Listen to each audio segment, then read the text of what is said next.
no versículo 22, trouxeram-lhe então um endemoniado, cego e mudo, e de tal modo procurou que o cego e mudo falava e via. E toda a multidão se admirava e dizia: não é este o filho de Davi? Pronto, agora mexeu com o brio dos fariseus, porque os fariseus, que eram os estudiosos das Escrituras, eles é quem deveriam, eles que deveriam saber discernir quem seria o filho de Davi, porque todos sabiam que o Messias seria descendente de Davi. Por isso que a palavra filho de Davi é muito importante entender isso, porque um dia eu recebi uma pergunta falando assim: como é que. Porque a pessoa ouviu falar que José e Maria ofereceram 2 pombinhos e não ofereceram uma ovelha, um novilho ou qualquer outro animal, quando foram oferecer o menino, apresentar o menino no templo. E alguém me escreveu e falou assim: mas como é que eles eram pobres, né? Se eles eram descendentes de Davi, do rei Davi. Eu expliquei que o rei Davi tinha sido 1000 anos antes. E ninguém que tenha sido rei 1000 anos atrás vai deixar uma herança que vai chegar, dar para todos os descendentes, porque ali já, os descendentes já seriam muitos, né? Os descendentes do rei Davi. Então, essa designação, filho de Davi, é porque ele era da linhagem real. E o Messias tinha que ser um descendente de Davi. Essa era uma das prerrogativas do Messias. Mas os fariseus, ouvindo isso, no versículo 24, se indignaram agora. O que esse povo está dizendo aí? Este não expulsa os demônios, senão por Beelzebul, príncipe dos demônios. Essa é aquela velha tática, né? Se você não consegue contestar o que uma pessoa faz ou o que uma pessoa diz, então você tem que destruir a reputação dessa pessoa. Isso que é importante.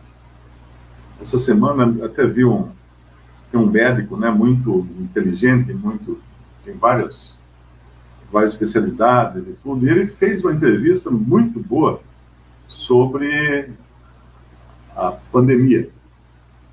E não vou entrar em detalhes aqui, porque não é o lugar, mas aí logo veio um outro médico com um problema de inchaço no cotovelo e fez um vídeo para falar mal dele, não das ideias dele, falar mal dele, da pessoa dele.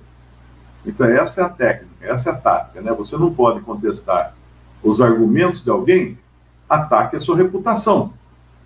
E aqui é o que os fariseus fazem agora. Porque não tinha como ele negar que o cego e mudo agora falava e via.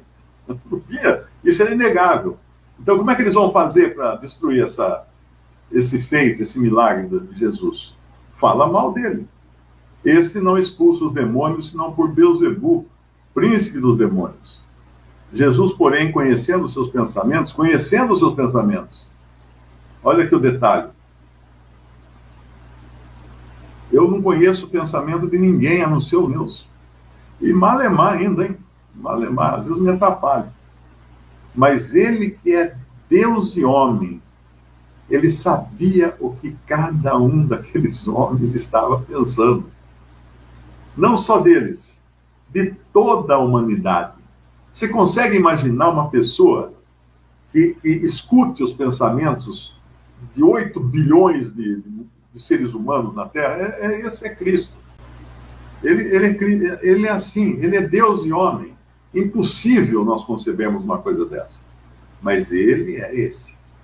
Ele é esse que escuta os pensamentos de todos os. Então, quando fala aqui, Jesus, porém, conhecendo os seus pensamentos, ele estava demonstrando a sua divindade, a sua capacidade de até ler pensamentos. E ele faz isso também em outras situações, né? Quando reúne aqueles milhares que vão comer, vão receber pão e peixes. E sempre que tinha uma multidão, ele estava lendo os pensamentos de toda a multidão. Jesus, porém, conhecendo os seus pensamentos, disse aos fariseus: todo reino dividido contra si mesmo é devastado. Então, essa é a primeira regra da guerra, né? Dividir para conquistar.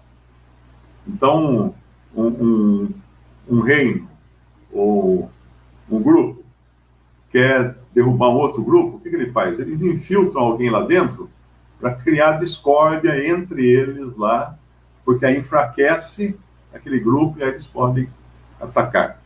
Dividir para conquistar. Dividir e conquistar. Essa é uma técnica de guerra, acho que tem até naquele livrinho daquele general chinês que ensinava técnicas táticas de guerra. É muito famoso isso, porque é usado muito também em comércio, né, em vendas e coisas assim.